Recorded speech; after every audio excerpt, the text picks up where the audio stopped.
कांग्रेस जीते या बीजेपी जीते, बात एक ही है, इस देश के बहुजनों पर अत्याचार होता ही रहेगा।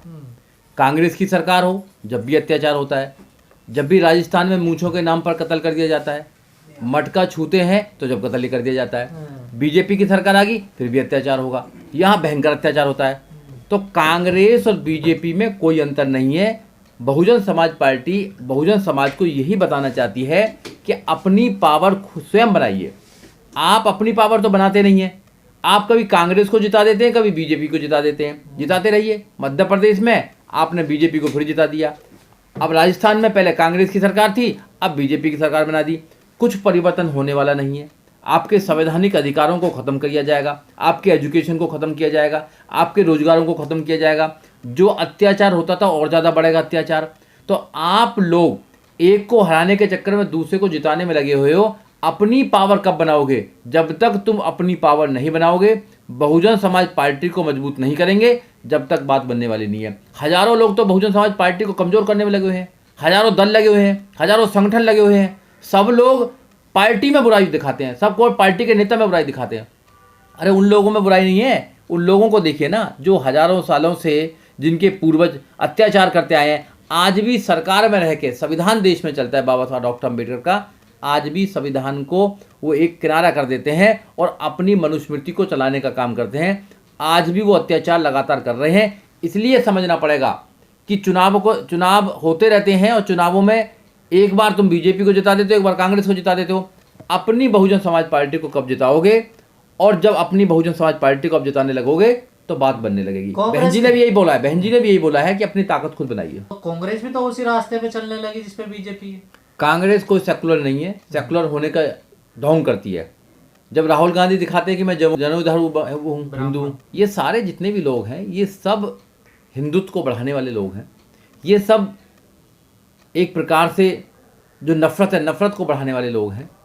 अब इनकी दुकान, जो मोहब्बत की दुकान खोली थी, कहाँ मोहब्बत की दुकान?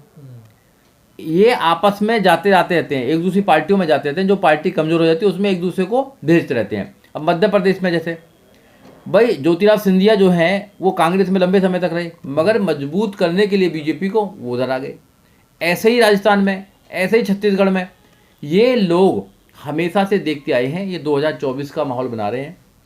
कांग्रेस को भी पता लग गया कि कांग्रेस कहती थी हमें बहुजन समाज पार्टी की जरूरत ही नहीं है, हमें बहुजनों की जरूरत ही नहीं है, क्योंकि दलित और मुस्लिमों की वोट 84 तक इन्होंने खूब ली और कोई काम भी नहीं करा। और कभी भी दलितों ने, मुस्लिमों ने कांग्रेस से कोई भी सवाल नहीं पूछा आज तक।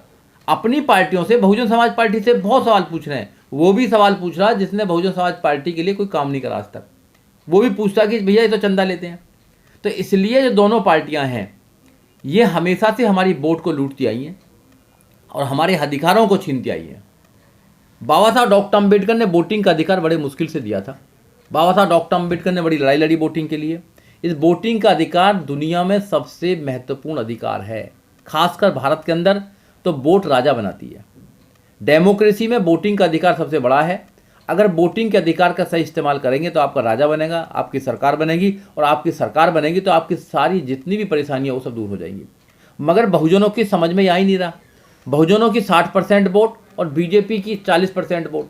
तो बहुजनों की जो 60% वोट हैं वो डिवाइड करवा देती है बीजेपी, और फूट डालो शासन करो वाले राज जो अंग्रेज करते थे, ये बीजेपी कांग्रेस भी ऐसे ही करती है।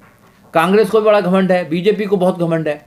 ये दोनों जो सरकारें हैं, दोनों जो पार्टियां हैं, ये एक ही सिक्का के दो पहलू हैं, अलग अलग नहीं है दोनों। कांग्रेस कह रही है कि आप सब साथ मिलकर चुनाव लड़ेंगे 2024 का। अब तो दूध का दूध पानी का पानी हो गया है। उनको तो बड़ा घमंड था कि हम राजस्थान में रिपीट हो जाएंगे, मध्य प्रदेश में आएंगे, छत्तीसगढ़ में आएंगे, तेलंगाना में तो आ ही गए हैं वो। तो जो 3 राज्यों में, जो मेन हिंदी हार्टेड 3 राज्य हैं, उनमें जो इनकी हार हुई है, ये साबित करती है कि आज भी जो लोग हैं वो केवल इस देश में सांप्रदायिक जो ताकत है उनको बढ़ावा देना चाहती हैं, और वो लोग अपना स्टेटस को बनाए रखना चाहते हैं। वो लोग इस देश के अंदर जातिवाद को बढ़ाए रखना चाहते हैं। वो लोग इस देश में संविधान को खत्म करना चाहते हैं। इसलिए जो संविधान को बचाना चाहते हैं, अपने बच्चों के अधिकारों को बचाना चाहते हैं, जो इस देश में मान सम्मान की जिंदगी जीना चाहते हैं, केवल एकमात्र पार्टी है बहुजन समाज पार्टी जो भारत के संविधान को इस देश में लागू कर सकती है। बाकी कोई नहीं कर सकता। देखिए बहुजन समाज पार्टी अपने अपने पैरों पर लड़ाई लड़ रही है, लोगों को समझाने की काम कर रही है, रात दिन मीटिंग्स होती हैं, नेता हमारे बहन कुमारी मायावती और नेता लोगों को समझाने का काम कर रहे हैं कि अपनी पावर बनाइए, अपनी पावर बनाइए, अपना राजा बना लीजिए। लोगों को अच्छी बातें समझ में देर में आती हैं। जब देर में समझ में आती हैं तो ये स्वाभाविक बात है कि बहुजन समाज पार्टी की अच्छी बातों को लोग ग्रहण नहीं करते हैं और लालच में आ जाते हैं। हिंदुत्व के लालच में आ जाएंगे, फ्री की चीज़ों के लालच में आ जाएंगे, तो जब जाति के लालच में आ जाएंगे, ये जातिवाद जो देश में चल रहा है वो भी बहुत बड़ी चीज़ है देश के अंदर। तो इसलिए ये जो 4 राज्यों में जो चुनाव हुए हैं, इसका जो परिणाम है उससे कोई भी चिंता होने की जरूरत नहीं है, चिंतित होने की जरूरत नहीं है। बहुजन समाज पार्टी 5 राज्यों में बहुत दमदारी से लड़ी है। बहुजन समाज पार्टी ने अपने सब कैंडिडेटों को मजबूती से लड़ाने का काम किया है और 2024 का चुनाव भी पूरे देश में मजबूती के साथ लड़ा जाएगा। हम अपनी पहचान बनाना चाहते हैं, हमारी एक पहचान है, हमारी एक आइडियोलॉजी है, हमारी एक पार्टी है। हम बाबा साहब डॉक्टर अम्बेडकर के सिद्धांतों पर, फूले साहू अम्बेडकर के सिद्धांतों पर चलने वाली पार्टी है। ये पार्टी की विचारधारा को धीरे धीरे मजबूत किया जा रहा है और लोगों से मेरी उम्मीद है, लोगों से मेरी आशा है, विश्वास है कि सारे लोग सवाल कम करें, काम ज़्यादा करें। अगर काम करेंगे, हर राज्य में काम होगा, तो सरकार बनने में कोई ज़्यादा देर नहीं होगी, सरकार बनेगी और 2024 में अच्छे रिजल्ट आने की उम्मीद होगी। कांग्रेस में भी क्या संघे लोग हैं? बिल्कुल है। देखिए, कांग्रेस ने ही तो बनाया था आरएसएस। किसने बनाया आरएसएस? आरएसएस तो कांग्रेस ने बनाया था। जब कांग्रेस ने आरएसएस बनाया, आरएसएस कभी कांग्रेस को मजबूत करती है, कभी बीजेपी को मजबूत करती है। आरएसएस का काम है कि हिंदुत्व को बनाए रखना, जो स्टेटस को है उसको बनाए रखना, जो मनुस्मृति की जो धारणा है उसको बनाए रखना, समाज में ऊंच नीच को बनाए रखना, जातिवाद को बनाए रखना। क्योंकि जातिवाद बनाए रखने से, ऊंच नीच बनाए रखने से, मनुस्मृति को इस देश में लागू करने से उनका स्टेटस को बनाए रहता है। काल्पनिक जो बड़ा है, सोकोल्ड जो बड़ा है, सोकोल्ड जो अपने आप को ब्राह्मण मानता है, वो नहीं चाहता इस देश में परिवर्तन हो, वो नहीं चाहता इस देश में समता की बात हो, वो नहीं चाहता इस देश में स्वतंत्रता की बात हो, वो नहीं चाहता इस देश में न्याय की बात हो, वो नहीं चाहता कि बंधुता की बात हो। इसलिए वो इस व्यवस्था को बनाए रखना चाहता है। राहुल गांधी तो इसके खिलाफ चले गए। देखिए, वो जातीय जनगणना की बात कर रहे हैं, सामाजिक पक्ष की बात कर रहे हैं। वो देखिए राहुल गांधी भी कभी कभी दिखावा करते हैं, मुझे तो ऐसा लगता है, क्योंकि वहाँ भी कोई दलितों का, मुस्लिमों का कोई रिप्रेजेंटेशन नहीं है। हमेशा से उनकी वोटों को लेते आए हैं, कभी भी उनकी वोटों के लेकर उनके लिए कोई काम नहीं किया है। राजस्थान में दलितों पर अत्याचार होते हैं तो राहुल गांधी कुछ नहीं बोलते हैं, प्रियंका गांधी कुछ नहीं बोलती हैं। उत्तर प्रदेश में अगर जुल्म होता है तो भैया पूरा खानदान ही आ जाता है कि भैया उत्तर प्रदेश में जुल्म करना है। तो ये राजनीति करते हैं, प्योर राजनीति। हमारे किसी भी अधिकारों से, हमारी समस्याओं से कोई सरोकार नहीं है इनको, ना बीजेपी को, ना कांग्रेस को, ना अन्य पार्टियों को। अगर बहुजन समाज के लोगों के परेशानी से सरोकार है तो बहुजन समाज पार्टी को, एकमात्र नेता बहन कुमारी मायावती को, और किसी को नहीं है। ये आपको बात माननी पड़ेगी।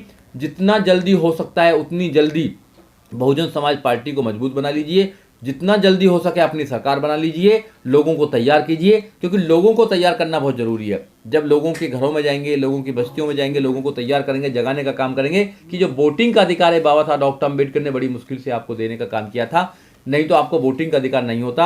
अगर वोटिंग का अधिकार राजा दूसरों को बना सकता है तो आपको राजा क्यों नहीं बना सकता, आपके लोगों को राजा क्यों नहीं बना सकता। और जिस दिन तुम देश में राज्य करोगे उस दिन तुम्हारी सब समस्याओं का समाधान हो जाएगा।